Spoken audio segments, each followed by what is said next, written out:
Trichy NRI IAS அகாடமியின் 43வது வெற்றி விழா கொண்டாட்டம். மாணவர்கள் பெற்றோரை கௌரவித்த இயக்குனர் விஜயலாயன். திருச்சி திண்டுக்கல் சாலை ராம்ஜி நகர் பகுதியில் உள்ள என்ஆர்ஐ ஐஏஎஸ் அகாடமியின் 43வது வெற்றி விழா கொண்டாட்டம் நடைபெற்றது. இந்நிகழ்ச்சியில் அகாடமி இயக்குனர் விஜயலாயன் தலைமை தாங்கினார். இதில் போட்டித் தேர்வுகளில் வெற்றி பெற்ற மாணவ மாணவிகள் தங்களது அனுபவங்களை பகிர்ந்து கொண்டனர். வெற்றி பெற்ற மாணவ மாணவிகள் பேசுகையில், விஜயலாயன் சார் மாதிரி வரலாறு மற்றும் பொருளாதார பாட வகுப்புகள் யாராலும் எடுக்க இயலாது. எப்போதும் வகுப்பில் கேள்விகள் கேட்டுக்கொண்டே இருப்பார். அதே போன்று படித்ததை திரும்ப திரும்ப படிக்க சொல்வார். அவரது வழிகாட்டுதல் எங்கள் வெற்றிக்கு காரணமாக இருந்தது.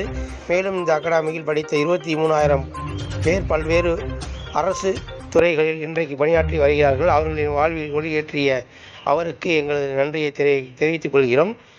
எங்களை போன்ற நீங்களும் தேர்வில் வெற்றி பெற்று உங்களது குடும்பத்திற்கு பெருமை சேர்க்க வேண்டும் என்று கூறினர். அதனைத் தொடர்ந்து தேர்வுகளில் வெற்றி பெற்ற மாணவர்கள் பணியாற்றும் இடங்களில் கையூட்டு பெற மாட்டோம் என உறுதிமொழி எடுத்துக் கொண்டனர்.